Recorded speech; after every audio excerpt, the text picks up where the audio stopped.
Kayo po ba mga bossing ko ay pakaramdam po ninyo na paborito kayo ng kamalasan? Or kaya po mga bossing sinuswerte po kayo at mas gusto nyo po na higit pa kayong swertihin kaysa sa mga tinatamasa nyo po sa ngayon. Gusto nyo lumevel up po mga bossing.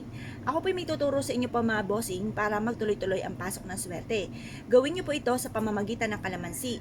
Ang kalamansi mga bossing ko ay bilog na inihalin tulad sa barya para mabilis gumulong ang magandang kapalaran. At ito po mga bossing ko ay kulay green, green is for money at for kalusugan. Swerte po ito mga bossing. Kumuha kayo ng 3 kalamansi at pagkatapos humarap po kayo sa may silangan. Gawin niyo po ito ng 6:30 or kaya po ay alas 7. At pagkatapos mag-wish ka mula sa inyo pong puso temtim na panalangin. Magkaroon ako ng lahat ng mga bagay na aking pinapangarap. Or kaya po ay magkaroon ako ng negosyo na dito na ako yayaman. Magkaroon ako ng, halimbawa po mga bossing, wala kayong bahay. Magkaroon ako ng sarili kong bahay. Pero syempre, ito po yung mga wishes lamang, kaya lulubos-lubusin nyo na. Ang wishes po ninyo, magkaroon ako ng isang napakalaki at napakagandang bahay. Pero syempre mga bossing ko, lagi nyo po tatandaan. Kung tiripik ang pangarap, ay tiripik din ang pagkayod. Kasi kung kayo po mga bossing ko, konting kembot lamang ay pagod ka agad, at tapos ang inyo po mga pangarap ay tiripik, sobra-sobra, ay nako mga bossing, parang suntok sa buwan po yan, parang malabo po yan mga bossing. Kaya kung kayo po marami po mga pangarap sa buhay, marami rin po ang pagkayod. Ngayon po mga bossing, sasabayan natin ang mga pampaswerte ng pantaboy ng mga kamalasan. Ito po inyo pong gagawin. Pagtapos nyo pong mag-wish, ang gawin nyo mula sa pintuan ng inyo pong main door ay pagulungin nyo ang 3 kalamansi. Sabay-sabay, sabihin nyo po, pasok ang swerte, lumabas ang malas.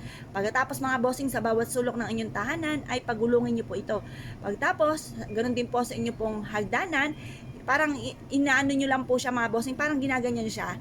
Ako ay magkakaroon ng maraming pera para iguguhit nyo lang sa mismong hagdanan po ninyo mga bossing. Pagtapos, inyong taas ng inyong tahanan, pagugulungin nyo po ito muli mga bossing. Tapos positive ka lamang. Ilagay nyo po ito sa isang platito, lagyan ng kapranggot na asin, at ilagay nyo po ito bago pumasok ng inyo pong tahanan sa may main door.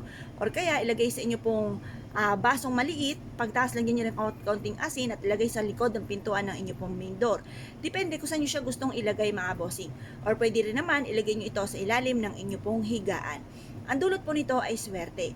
Kapag napansin nyo na parang nabubulok na ang ating kalamansi, parang may mga lumilipad-lipad na maliliit na parang langaw, ayan, itapon nyo lang po ito sa basurahan, at kung gusto nyo pong gumawa po muli ng ganito mga pamaraan, gumawa po kayo. Gawin nyo po ito sa mga araw na kayo po ay nasa mood, or kaya po yung tipo ba na makakapaglaan ka ng ilang minuto. Kung kayo po ay naniniwala at na-issue po itong gawin, matapos ito yung gawin mga bossing ko, i-mindset nyo na kayo magiging matagumpay, lahat ng mga pangarap po ninyo ismit nyo po makakamtan, walang imposible, lahat ng mga pangarap po ninyo ay ismit nyo po itong makakamtan, lalo-lalo na itong taon na ito mga bossing.